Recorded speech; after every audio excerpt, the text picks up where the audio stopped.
Coming to you from beautiful Vancouver, Canada, this is Scuderia F1, the podcast that is always up to speed with the latest Formula One news. Follow us on Twitter at Scuderia F1 Pod and subscribe to the podcast on iTunes and Stitcher. Now, here's your host, Mark Daly. Good evening and welcome to Scuderia F1, the podcast that is always up to speed with Formula One racing. Today is Thursday, March 31st, 2016. My name is Mark Daly. I'm your host, and this is episode number 3, so thank you very much for listening.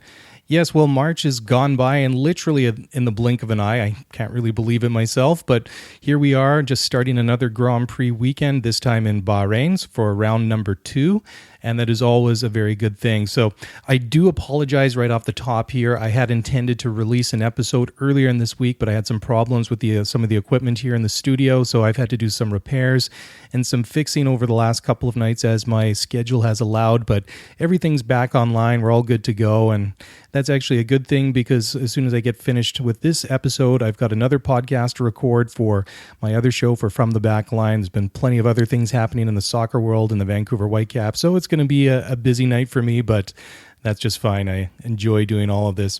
Anyhow, tonight is just meant to be more of a quick news recap. There's been plenty of things going on in the F1 world this past week, and I just wanted to bring you guys up to date, and then we'll look ahead briefly to the Bahrain GP, and then I found something really cool that I wanted to share with all of you. All right, well, let's get to the news. First of all, F1 Supremo Bernie Ecclestone said earlier this week that 2 groups have agreed to a price to buy Formula One.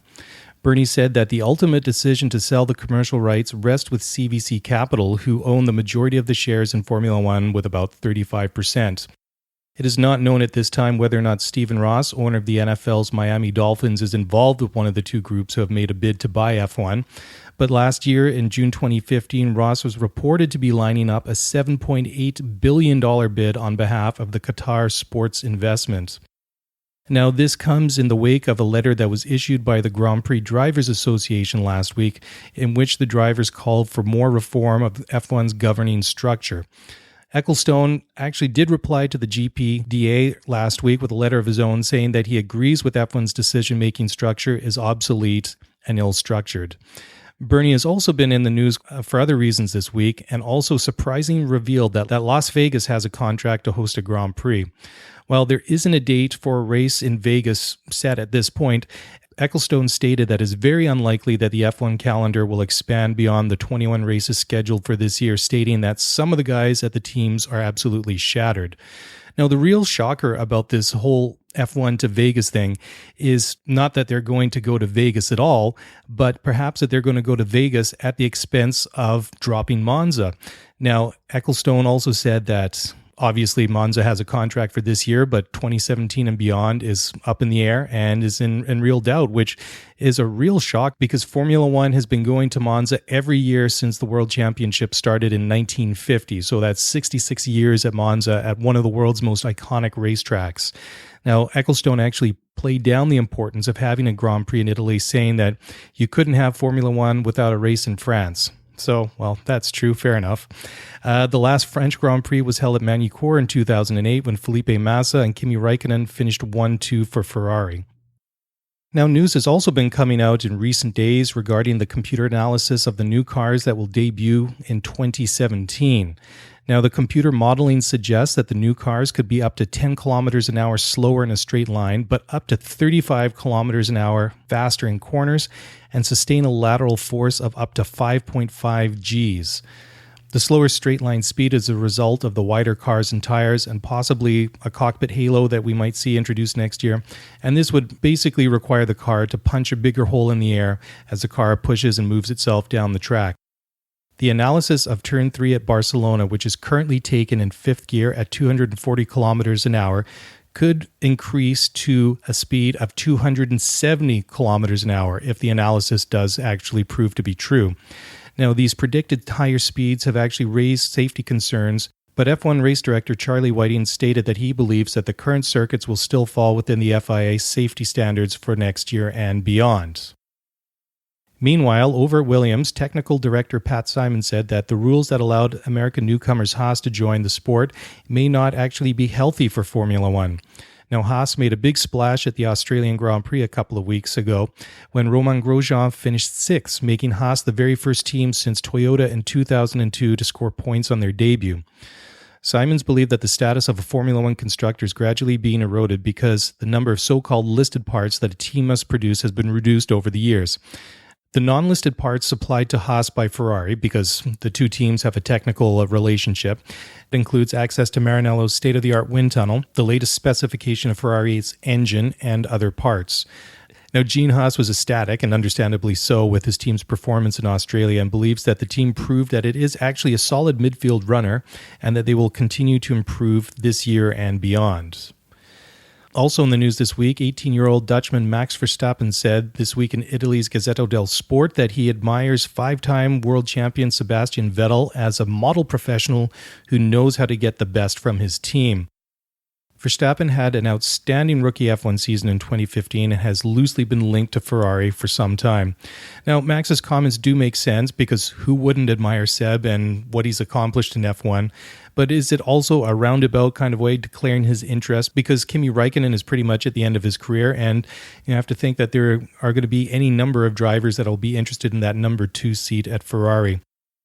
Now, Ferrari typically don't hire young drivers, so a move to Maranello seems unlikely at this point in Max's career, as does a move to Mercedes, because Max actually turned down a reserve driver role with Mercedes prior to 2015 to go to Toro Rosso instead. Now, that was a gutsy and bold decision on Max's behalf, but it's actually worked out pretty good for him.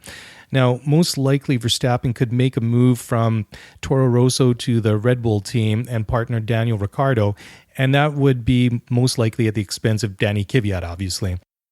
Now, a move to the Red Bull senior team seems the most likely and logical move for Max Verstappen, but hey, this is Formula One. Things can happen, and you never know where guys could go. Fernando Alonso was back in the news this morning because he will not be racing at Bahrain this weekend after failing to pass an FIA medical on Thursday morning. It was also announced that Alonso had a CT scan after complaining of increasing chest pain after his Australian Grand Prix crash 2 weeks ago. Now, the medical test that he had last week revealed that the two-time Spanish world champion has several cracked ribs and a partially collapsed lung. Alonso will be replaced by McLaren's 24-year-old Belgian reserve driver Stoffel van Dorn, and he'll have to be medically cleared to race in Shanghai at the Chinese Grand Prix in 2 weeks' time. Now, aside from Alonso's medical issues, he would also have needed to use his second of 5 allotted engines for this year because his power unit was completely destroyed after that crash and there was no way to salvage it. So this means only 2 races into a 21 race season, Alonso is already on to his second engine. Now, this isn't the only new thing that he needs. Obviously, he needs an entirely new car, but it was also revealed this week that Alonso will need a new seat because the one he had previously was cracked around the shoulders after his massive accident.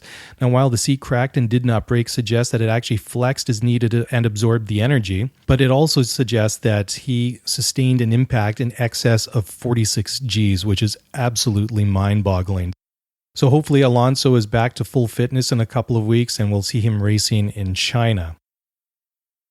Now, looking ahead to Bahrain this weekend, I'm actually sad to report that the controversial new qualifying format will remain in place despite a unanimous vote by all the F1 teams at the Australian Grand Prix to scrap the new format and go back to the qualifying rules that were used in 2015. Now, this happened because the proposal to go back to the previous qualifying rules was never put to a vote by the F1 Commission. 5-time world champion Sebastian Vettel said on Thursday that deciding to keep the controversial new qualifying format for Bahrain was something that Formula One cannot be proud of, and compared the decision to an ice cream shop selling an unpopular type of ice cream that no one wants to buy.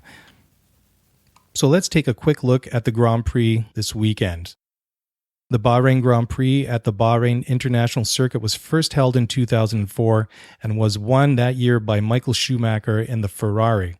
The track is 5.412 kilometers long, and the Grand Prix will consist of 57 laps for a total race distance of just over 308 kilometers. There are 15 corners, and the highest G load is 3.8 Gs at turn 12. It's a higher downforce track with heavy brake wear, but it's a little kinder on the tires, being more of a medium tire wear kind of circuit. Now, qualifying in Bahrain is key because no one has ever won the Grand Prix starting in a position lower than 4th. Last year, there were only 35 overtakes, and the fastest lap was a 1:36.311 set by Kimi Räikkönen, which was 5 seconds slower than Pedro de la Rosa's 2005 lap record. At Australia 2 weeks ago, Ricciardo's fastest lap was 2 seconds faster than Hamilton's 2015 fastest lap. So will we see a similar drop in lap times in Bahrain this weekend? So if so, then Formula One is pretty much halfway to reducing the lap times by 5 seconds that they want to reach by 2017. Now, some of the things that I'm going to be watching at Bahrain this weekend is, number one, will Nico Rosberg continue to dominate like he has done going back to the Mexican Grand Prix last year? He certainly had plenty of pace in Australia and showed at the start he isn't afraid to mix it up and back off with his teammate Hamilton. Now, Nico did actually apologize to Lewis after he hit Hamilton's front wing at the start of the Australian Grand Prix. Mercedes versus Ferrari is another thing. Ferrari has definitely closed the gap to Mercedes this year, and Vettel probably would have finished P2 in Australia if he didn't make an uncharacteristic mistake when pressuring Hamilton at the end of the race. He caught up to Hamilton quite quickly, but he started to run out of laps and just couldn't get around Hamilton and actually had to settle for P3. Now, Ferrari was heavily criticized for their tire strategy and choices in Australia, and this weekend we'll probably see Ferrari and Mercedes go for different strategies because the two teams have made very different tire selections for the race. Ferrari has opted for 3 pairs of mediums, 4 pairs of softs, and 6 sets of super soft tires. Now, this is different than Mercedes, who have chosen 1 set of mediums, 6 sets of softs, and 6 sets of super soft tires. Now, just looking at those tire choices, you have to wonder, since Ferrari's taking 3 medium sets, that perhaps they're looking at running some longer stints throughout the race. Another thing I'm going to be looking at is the best of the rest. 2 weeks ago in Australia, local favorite Daniel Ricciardo put in a very good drive in the Red Bull to come home in P4. His teammate Daniel Kvyat didn't even make it to the start, so will we see a better outing from Red Bull this weekend? They said earlier this week they expect to see real improvements with their engines by the Canadian Grand Prix in June. Bit of a disappointment for me in Australia was Williams. They really didn't have very much pace at all, and Massa ended up in P5 and P8 for Bottas. Another team to watch will be Haas F1 after Romain Grosjean had the drive of the entire race to come home in P6 2 weeks ago in Australia. They believe that they are a solid midfield contender, so it'll be interesting to see how they do again this weekend. Now, I'm going to leave it here, but before I go, I just wanted to give you a little bit of background. Where I'm sitting right now, I'm in Coquitlam, British Columbia, which is a suburb of Vancouver. And about half a mile from where I sit is where the old Westwood Motorsport Park used to be. This was a track that started construction in 1957, and the first race was held there in 1959. Some very famous drivers raced here over the years, including Keke Rosberg, who is Nico Rosberg's dad, Gilles Villeneuve, Bobby Rahal, Danny Sullivan, and Michael Andretti. The track was built on land leased from the province of British Columbia, and the lease was not renewed sometime in the early 1990s. The land was sold to developers who demolished the track and turned it into residential housing. I was looking on YouTube not so long ago, and I found a really cool clip featuring a lap around the old track with the one and only Sterling Moss. So before I turn things over to Sir Sterling to take you on a lap of the track, I'd first of all like to remind you that you can get in touch with me by emailing me at scuderiaf1pod@gmail.com. This week the show was featured in the new and noteworthy section on iTunes, so if you've been listening to the show and you enjoy it, please be kind and leave a review and rate the show, and I'd really appreciate it. That's it for me tonight. I'll catch you again after the Bahrain Grand Prix in a couple of days. Now over to you, Sir Sterling. Well, hello. That's Westwood and I'm Sterling Moss, and that's 1.8 miles of a very interesting circuit. The circuit is, we start from here, which is the pit area with the start-finish line, go up to what is known as this corner here, Carousel, which one starts on the left over here, cuts right in rather late at this point approximately, and then comes out here wide on the exit. And then you're coming up to what's known as Clubhouse Corner. Now, Clubhouse Corner, the approach is difficult because you come over a brow. Just over this brow, and you mustn't brake before the brow, you come into the corner itself. So the corner, I think the most difficult part is the entry because of that blindness.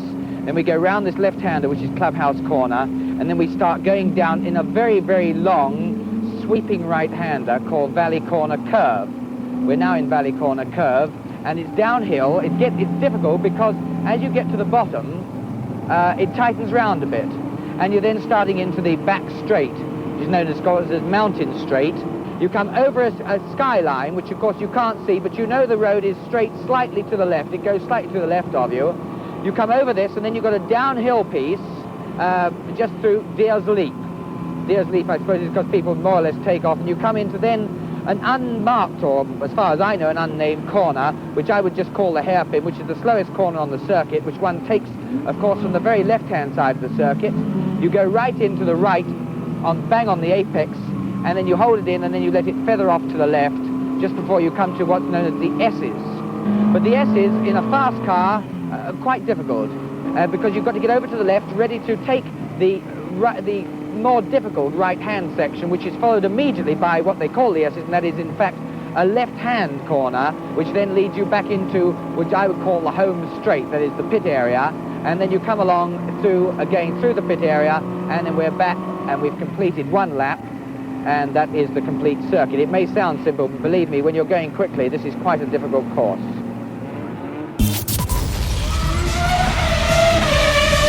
Thanks for listening to the Scuderia F1 podcast. If you want to get the show notes for this episode, then head over to ScuderiaF1pod.com. Want to get in touch with us? Then email us at ScuderiaF1pod@gmail.com.